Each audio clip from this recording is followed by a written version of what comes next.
Guys, welcome to my YouTube channel. This is Edgar Abio Vlog. San Juan naman tayo guys. San Juan tayo for the third time guys.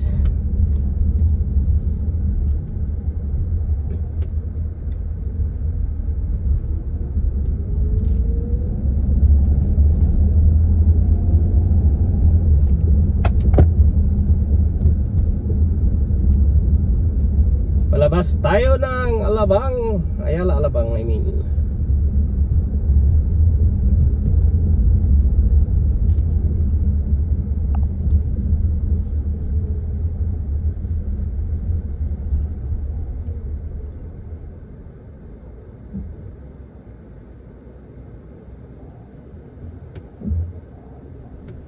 Okay.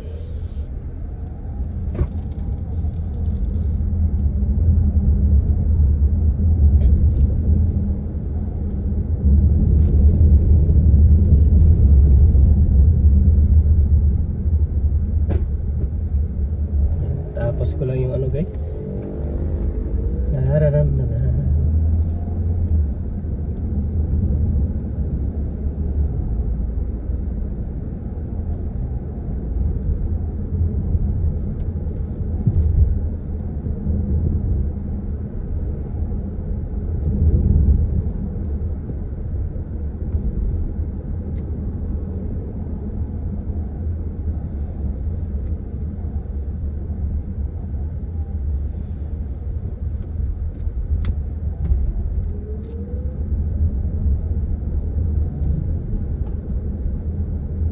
Labas tayo ng Madrigal Gate. Uy, sana sa pangatlong ano ko punta makakuha na.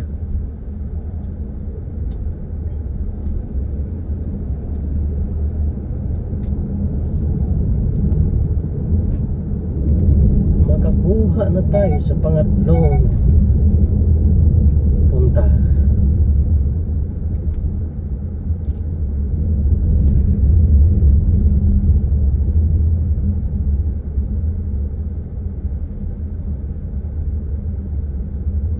The third time.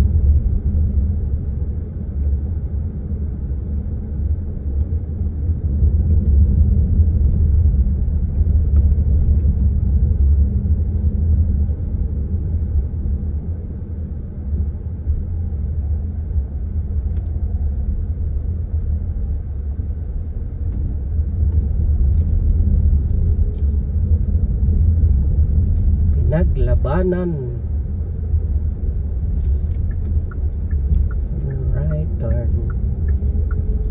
Return, right turn.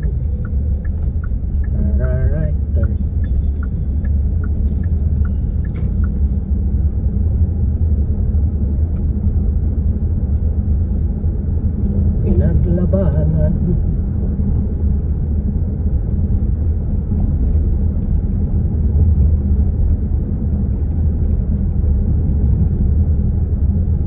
Excuse me po. Good morning sa inyong lahat.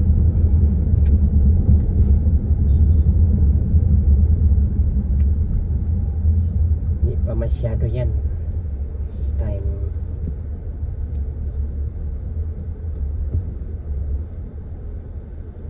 magkakuha lang ako ng aking priority na kukunin. Maganda na yan.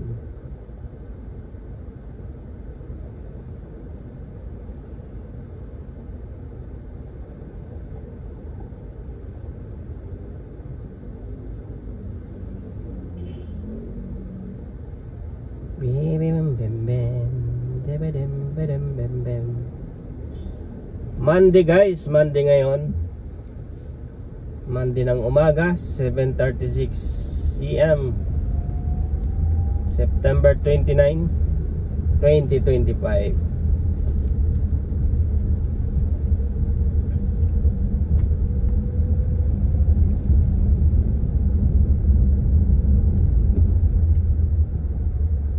Babaan kasi ng pasahero dyan guys, kaya nagkakaroon ng kaunting traffic.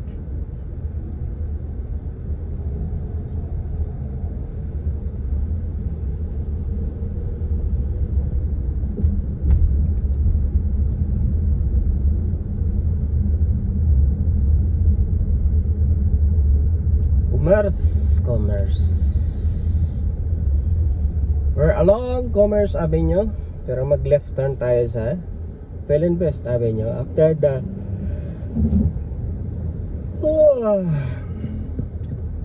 excuse me, na next traffic light.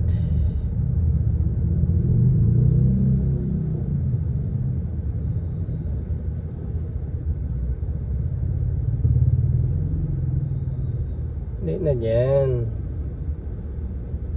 Ang base mo dyan.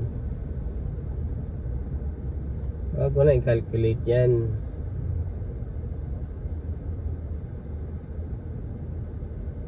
Inlex traffic din eh. Wag mo na akong padaanin dyan.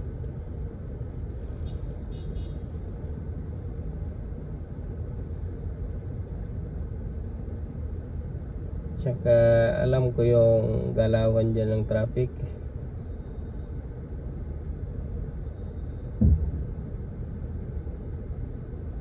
Traffic man yan dyan. Pagdating yan doon sa taas, mababawasan.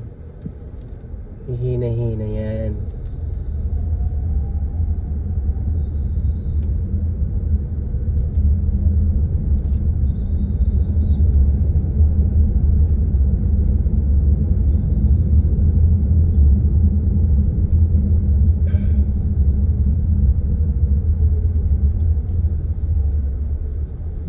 Short.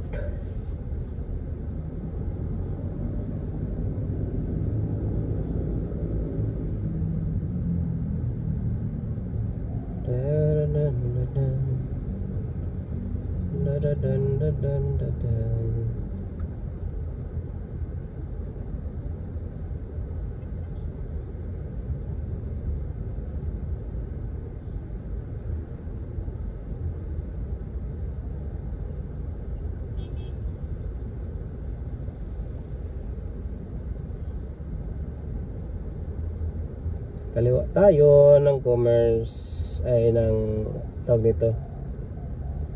Tingnan mo. Pag na papunta na, nagbabago-bago style mo eh. Calculate. Mas kabisado ko yung dinadaanan.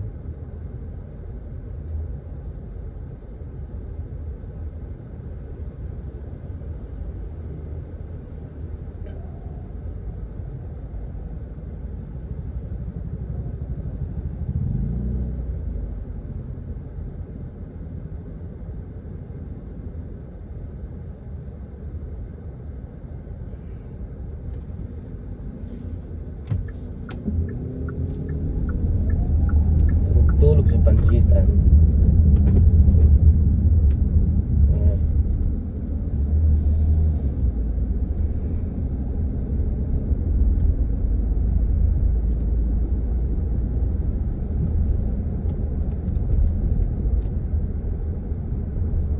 On ramp.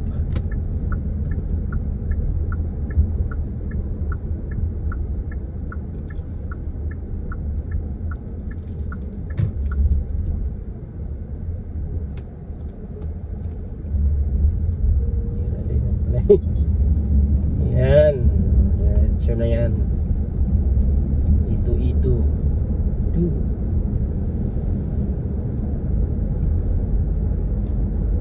wrong. Ayaw mo ng traffic dyan. Talagang normal yan. The traffic is normal.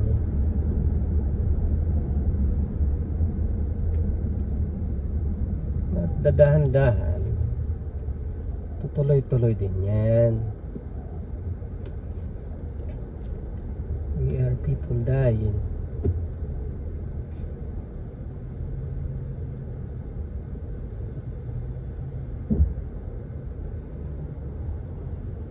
Calculate.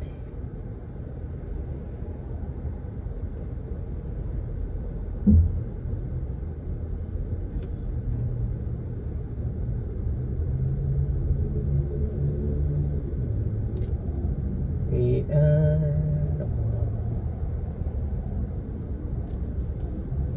pasok tayo ng Skyway guys. Skyway entry na iya Makati, Manila, Balintawak, or hanggang dulo dun sa may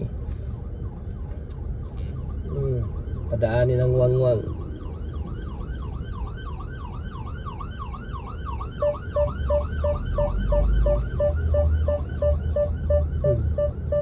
Padaanin si Wangwang.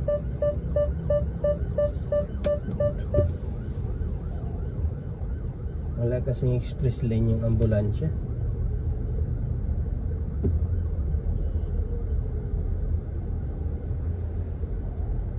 Dapat mayroon express lane yan.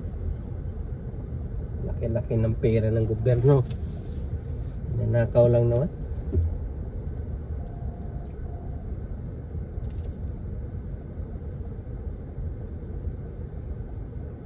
Mahirap pag nakaupo na politiko tapos crazy with money.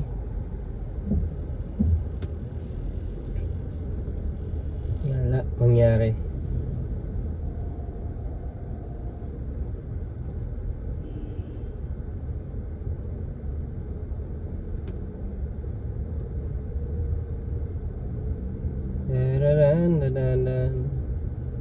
That's fine.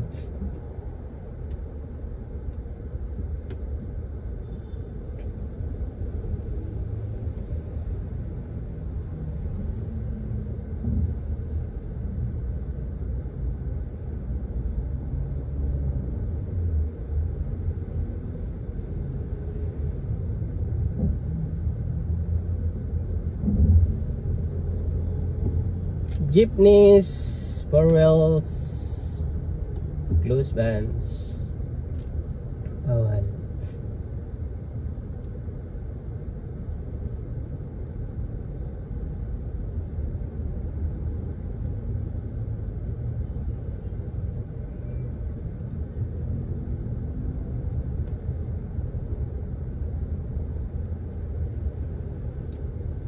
Bawal dito.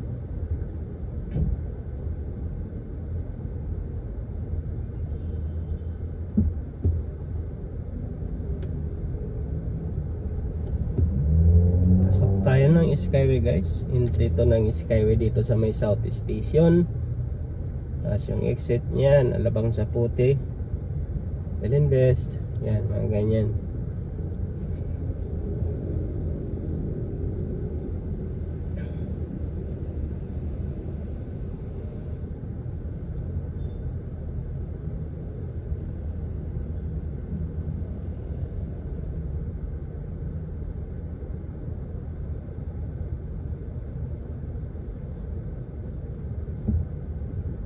Dito lang naman ang traffic niyan, pero pag lampas niyan doon, wala na.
Haba-haba do.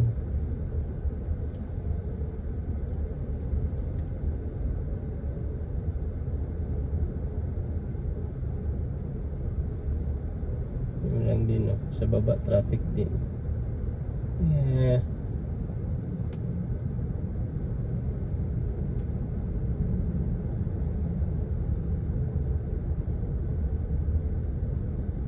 Saan ka man dumaan dyan? Same lang.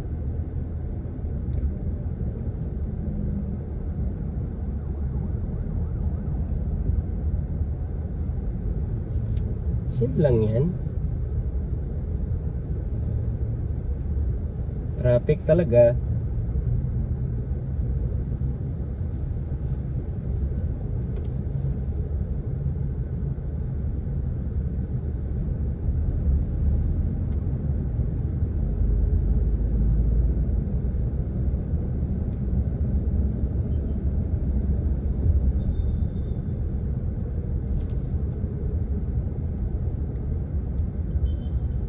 Doon lang yan sa may ano, isang linya na lang doon sa dulo eh. Naglagpas siya ano? Lagpas ng traffic light.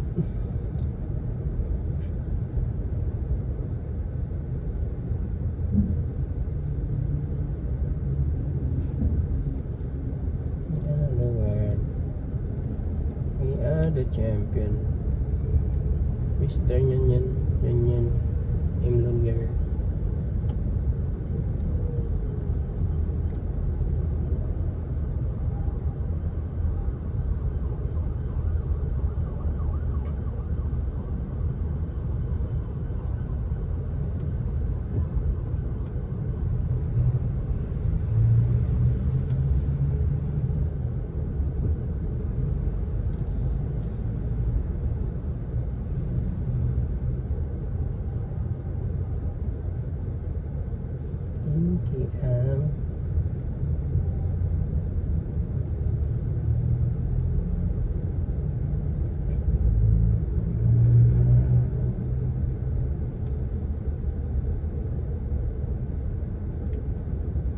We are the one.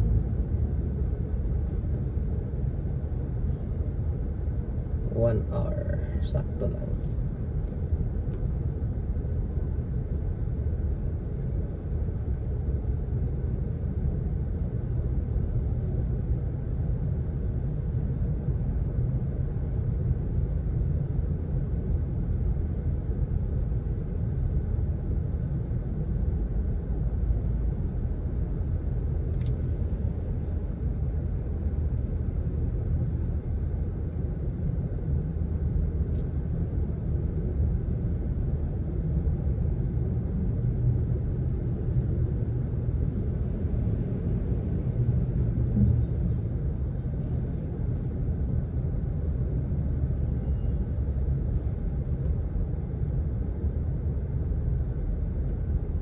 Ay, ang traffic nga naman.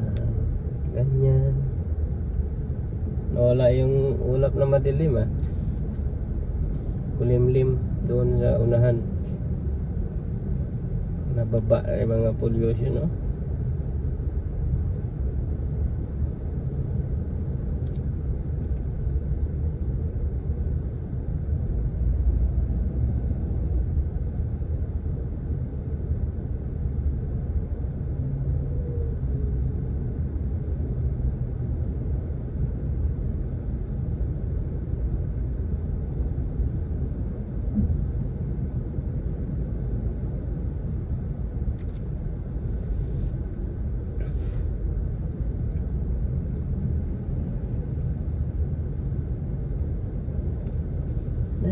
Nay.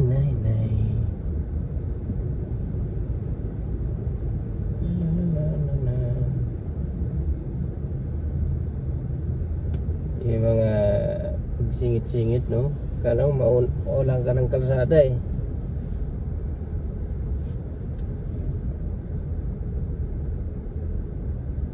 More wisher.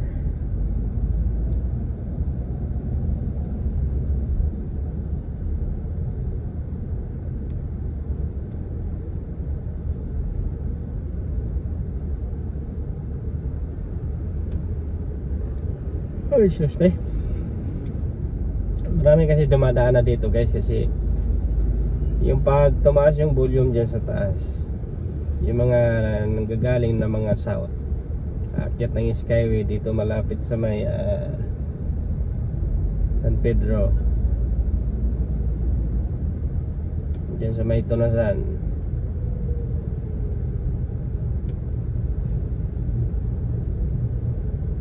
Malapit sa pag-ramp nito, so, ano na yan San Pedro.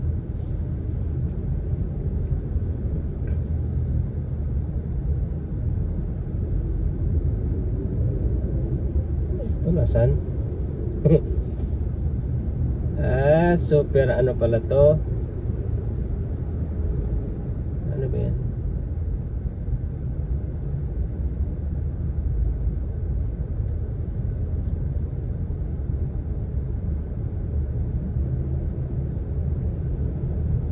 Super Shuttle.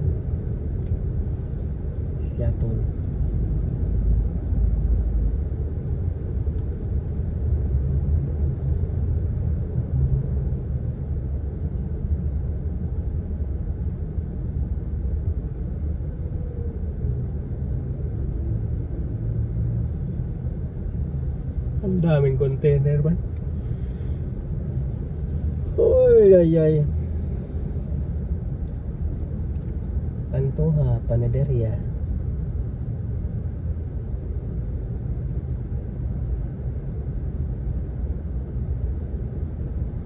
Panaderia.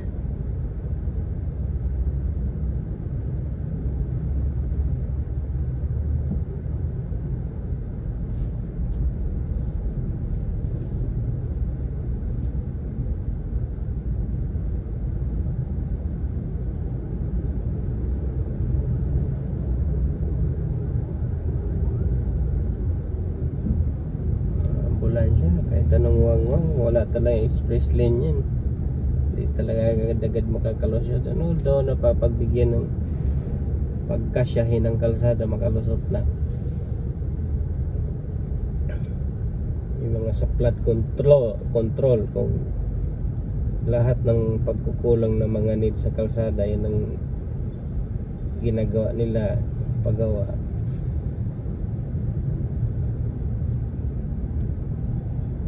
Matindi.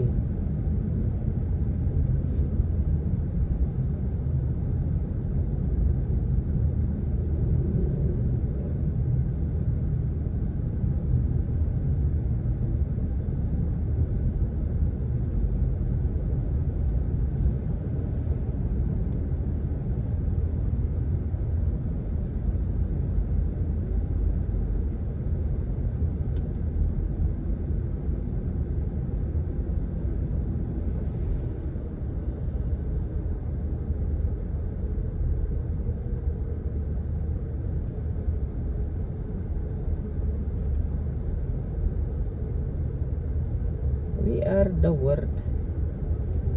We are the champion. We are the one who better than this and stuff. Jamaica. Ito pala nag-ano yan, puro bolt.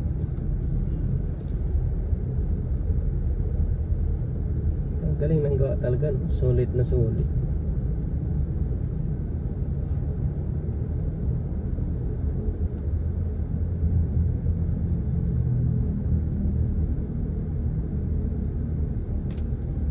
Enjoy the naked. Feel alright. Baba na naman ang pipinturahan nila, pinakalawang na. Puro wire ang loob niyan, guys.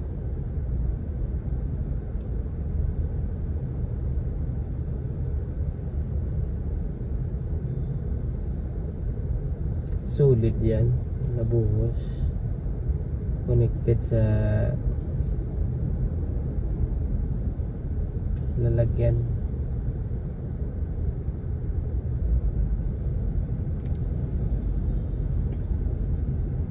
Sulit na sulit talaga, napatungan.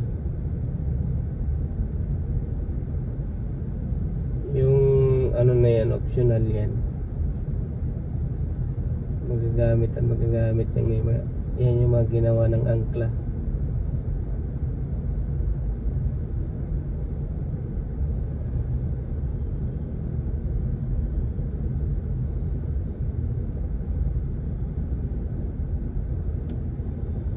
And enjoy to make it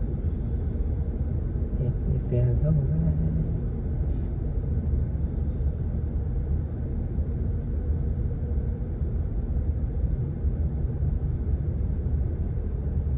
Overhill.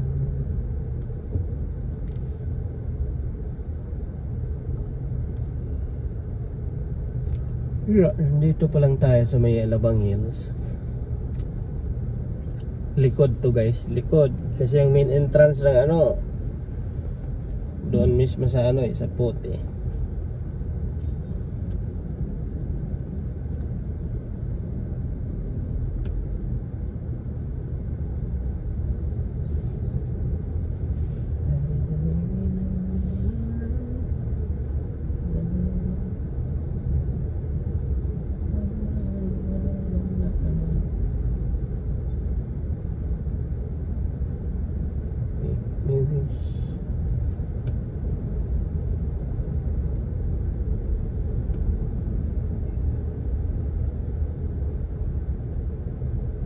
Sixteen, 17 na.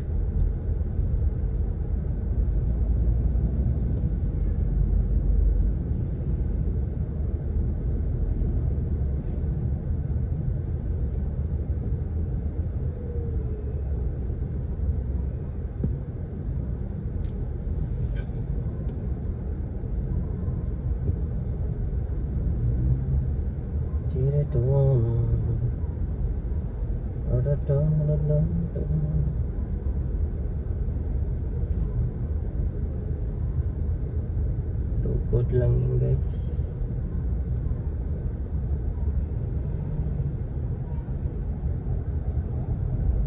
Galing talaga pagkadali. Sulit na bakal. Nagpe-play yan eh.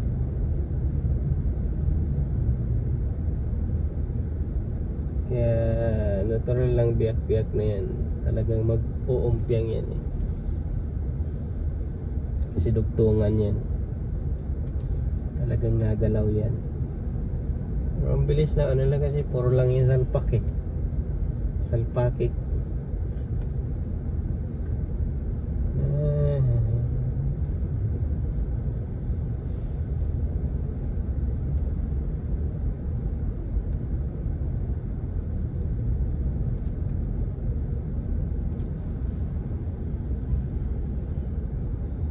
Ay, Hillsboro pa lang to.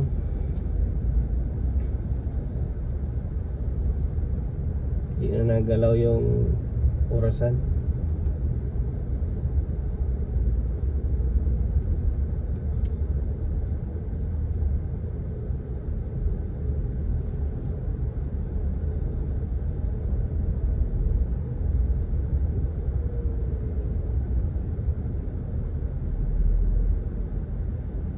You can go on.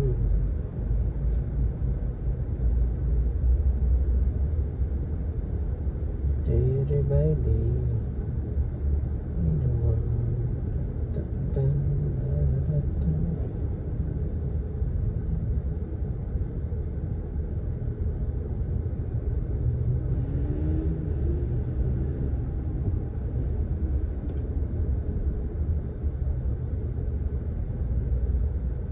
No load, no entry.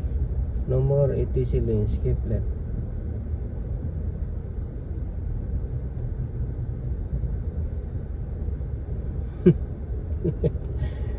More ATC lanes.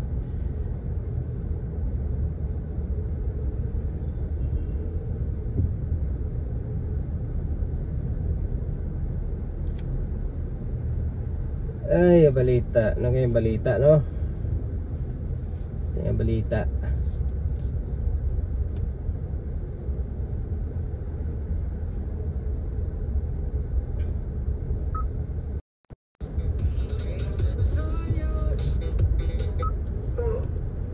siguro kung remedyo yung hinahanap natin, we have to look at ourselves. No, tayo sa civil society. This process ng pagmamahal.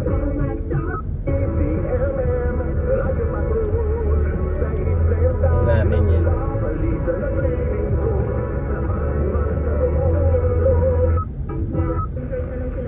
Inquiries in aid of legislation, and ang dami ng Supreme Court decisions na nagpapaliwanag na hindi ito fact-finding, hindi ito criminal investigation, hindi ito investigasyon para determine kung merong guilt ng isang tao.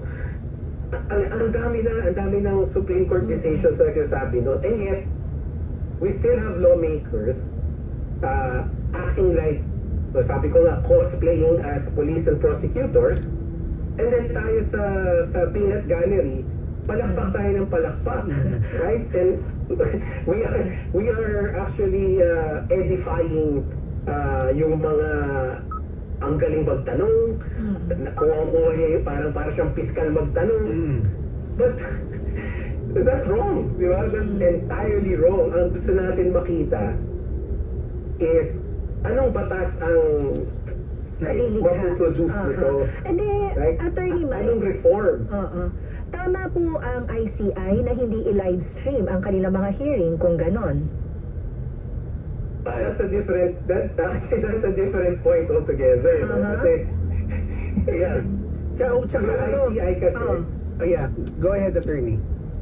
Yung ICI, I mean, quite literally, it's there to promote transparency. Kaya nabuo yung ICI is because in the budget process, the lack of transparency led to these insertions and yung mga ghost projects, ganyan, right? So, kung sasabihin ng ICI na wala kaming transparency, kumbaga, that's ridiculous. That doesn't make sense to me at all, di ba? Na, kaya ka nga rin dyan, because you want to promote transparency in government, and then yung investigation mo, tatago mo, di ba? So, I understand yung sinasabi na para maprotektahan yung investigation itself, wala from misinformation, disinformation. I understand that, no? But right now, given the context of everything, na kaya nga tayo nandito is because of lack of transparency in the budget process. And then, yung investigation will have no transparency. It just doesn't make sense. Parang may sasabihin si Attorney Tranquil. Yeah, sir, before mo sagutin yan, dagdag ko na tong question kung mabilisan, ano? Kasi na-raise kanina ni Attorney Tranquil na nag-iimbestiga na ang NBI. Ngayon, naglabas ang DOJ ng mga iniimbestigahan nila. Pero kasi ang problema kasi na to po, yung sa ICI nga, fact-finding eh. Kumbaga, isasubmit mo pa rito sa mga agency o sa presidente at mga ahensya maari na meron kapangyarihan talagang mag-pursue ng kaso. Pero hindi ba hahaba lalo yan na parang magsasubmit mo doon, hindi titingnan nila yung recommendation. Imbis na sila na lang mag-conduct, yung mga may kapangyarihan talaga, katulad na sinabi po natin, is there a way to shortcut things? At the same time, sinabi ni Attorney Mike, na gawing publiko ito kasi nga nasimula na yung publicity with the resignation of Mayor Magalong. It now puts in question baka talagang mayroon nagkakaroon ng problema dyan. So yung question ko siguro, Attorney Tranquil, sir, paano kaya pwede gawin? Pwede po bang isahin na lang ito ang mga investigasyon na ginagawa? Kasi ang dami na pong nag-iimbestiga. Okay, allow me to explain that, no? I think the ICI was created in response to the clamor of the people, the anger of the people. Yun yung kaya siya na-created. So ngayon, nung kinreate siya, ang intention niya, ma-assuage yung ayusin natin to, pakinggan namin lahat at sasampahan. Tama yung mga kaso, yung mga taong fault. Now, if you look at it, tama yung observation mo bakit hindi na lamang isa. Hindi po natin pwedeng pagkasama-samahin yun. Kasi po may ombudsman, may sarili silang batas, may sariling proseso ang Department of Justice, ang NBI po may charter yon. Pero in an ideal world, yun sana ang maganda. Subalit, ito nga, yung observation ninyo na maaari bang pwedeng tumagal? Pwede po, dahil doon sa investigation ng ICI, pwede po. Kaya lang, hindi na pipigilan ng ombudsman na tumanggap ng demanda. Hindi na po pagilan ang Department of Justice o mga prosecutor na tumanggap ng demanda. Kailangan ba nilang hintayin ng ICI? Hindi po nila kailangan hintayin ito. Kung merong additional na recommendation ng ICI, tatanggapin po yan. Kailangan isampayan, gagawin po yun. Yun po yung titingnan natin. Ngayon po kasi nadadala tayo doon. Dahil nga doon sa marami tayong napapanood sa TV. Pangalawa ko, mabanggit ko yung sa yung public, yung hearing. Alam niyo po, no? Alam niyo, hindi pa dito nagkaroon na actual na kaso. Subalit, yun hong, if you would recall, during the presidency ni President Kerap, nung siya ay, di ba, nung siya ay nawala sa kanyang pwesto, kakapisanan ng broadcasters ng Pilipinas ay nagsampa ng kaso. At humihingi ng pagkakataon na sana itong mga proceedings sa Sandigan Bayan ay mapanood namin. Ayan, mapanood natin. At dahil dito, pag mapanood natin, may transparency and accountability. Yung hinahanap ng tao. Paano sinagot to ng Korte Suprema? Yun po iba po ito, Court. Binibigyan ko lang po kayo ng insight. Anong sabi ng Korte Suprema? Itong sabi ng Korte Suprema, sabi na hindi pwede. Yung una, sabi niya, kasi magagrandstand lang may abogado, mapipressure yung mga justices, ito yung makikita, makikreate ng opinion. Nakikita natin ngayon. Ngayon, on a motion for reconsideration, sinabi ng Korte Suprema, sige, for academic historical purposes, nag-cite pa sila ng Harvard Law Review article na ito pwede. Yung, di ba, isa na lamang po, yung Maguindanao massacre, yung massacre na yan, naging issue rin po yan. Sabi, gusto namin makita yung mga hearing na yan. Inalaw ng Supreme Court, pro hac vice, for that purpose only. Sige kayo, kasi malalayo yung mga involved kung saan ang probinsya. Sige. So ito po, maaring pwedeng pakinggan, siguro kailangan idulog ng mga tao. Yung sinabi ng Attorney Mike, for purposes of accountability and transparency, baka kailangan mas i-message natin na gusto natin makita. Okay? Attorney, thank you, sir. Attorney Mike, question ko, kasi, okay, investigasyon na nangyayari, pero hindi ba more on, this is a more of a political exercise than a legal exercise na lumalabas? Kasi, sabi nga nila, it's not the fact na merong penalty, but it's the certainty na ikaw ay mapaparusahan, maliban na maliit o malaki. And nabanggit nga ni Attorney Tranquil kanina, na medyo pwedeng humaba ang proseso kasi nga, dami nag-iimbestiga. At the end of the day, kailangan talaga dumaan ito sa tamang husgado kasi, di ba? So is this more of a, what's happening, a political exercise in line of 2028 o kung ano man, sa inyo pong palagay as a political scientist po? So from the very start, Attorney Belica, I already registered my opposition dun sa ICI, with the creation of the ICI. Kasi nga, precisely for that reason, no, it is going to be used as a political tool for 2028. No? Kasi kung titignan mo right now, because there is an ICI, nakakalimutan natin, no, na meron din complicity dito si Pangulong Marcos. Right? Remember, yung mga insertions na yun, which is the subject, no, of this corruption scandal, were in a law, in a budget law. Hindi ba? CAA. So, hindi pwedeng blameless si Pangulong Marcos because he signed the law for 3 consecutive years. 23, 24, and 25, where those insertions were found. So, hindi pwedeng walang accountability si Pangulo Marcos dito. And yet, because there is an ICI now, at yung media, and also the other civil society groups, lahat tayo nakatutok dun sa ICI, pinag-uusapan natin yung ICI, hindi natin nare-realize that the ICI was created by whom? President Marcos and the Executive Secretary, and controlled by President Marcos and the Executive Secretary. That is very explicit in Executive Order 94. Right? So, tama ka, yung ICI is essentially a smoke screen to protect the president from all of the blame na lalabas dito sa investigasyon, no? Pero Attorney Mike, hindi siguro, go ahead, sige po. Connected to your earlier question, kaya nga dapat ang attention nating lahat ay dun sa tamang investigasyon, which is already happening now. Which is the investigation being conducted by the Special Panel of Prosecutors formed by the Ombudsman precisely for this particular matter, itong infrastructure corruption, and also the investigation being conducted by the DOJ, yung case build up. No? Ito yung mga investigation that really matter, because these are the investigations that will produce two things that we will love, that we like, that we desire. That first, makulong yung dapat makulong, kahit yung mga mambabatas, and second, mabawi yung mga perang ninakaw. The ICI won't deliver that to us. The Blue Ribbon won't deliver that to us. Only the Ombudsman and the DOJ can deliver those two things to us. Makulong yung dapat makulong, at yung perang ninakaw ay mabawi.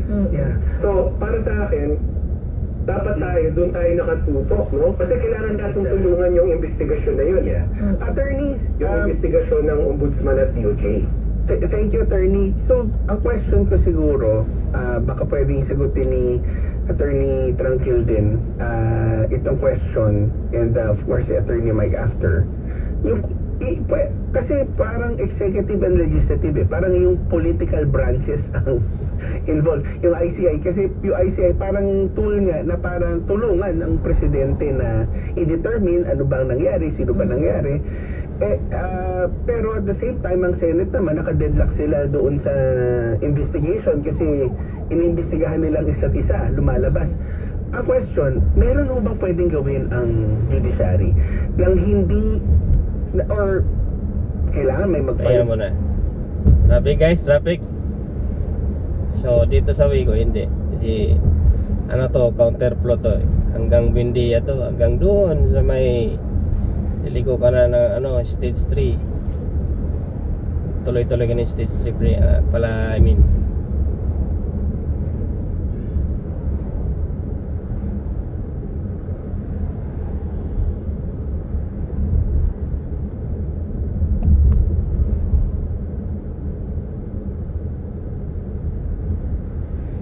Traffic talaga, Monday traffic.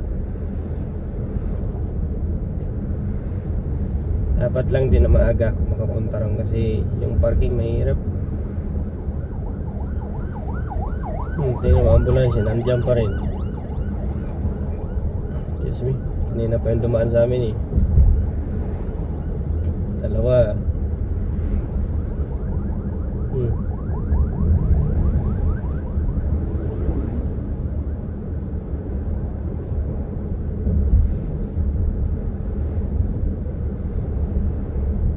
Naghihingal, hindi mabubuhay.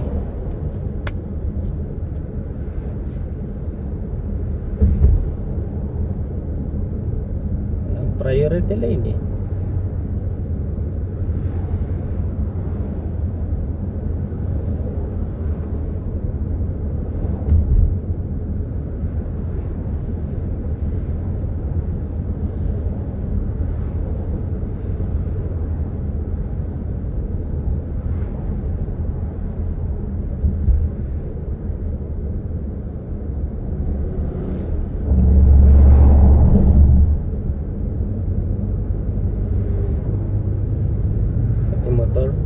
Traffic. Big bike eh.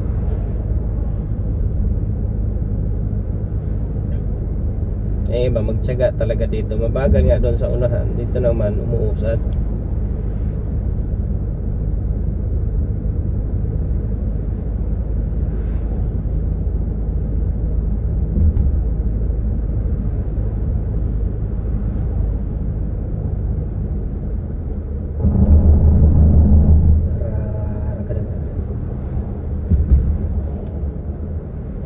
maghahatid kayo ng papuntang Terminal 2, lahat ng airport, galing kayo ng Alabang o South, galing ng Calamba, Laguna, Batangas, dito na kayo dumaan.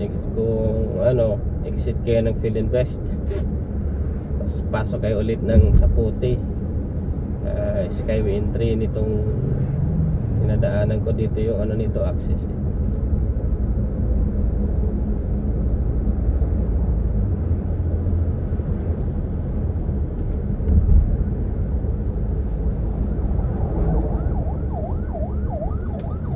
pati yung wangwang nangihina na.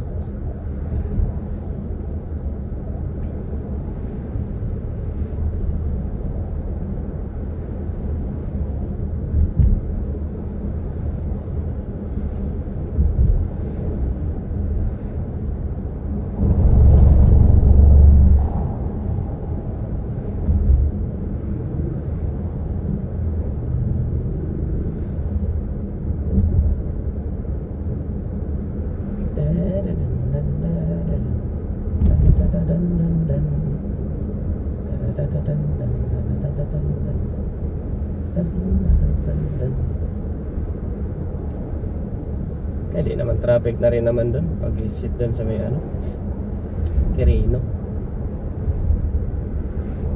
exit ko guys, puntang San Juan.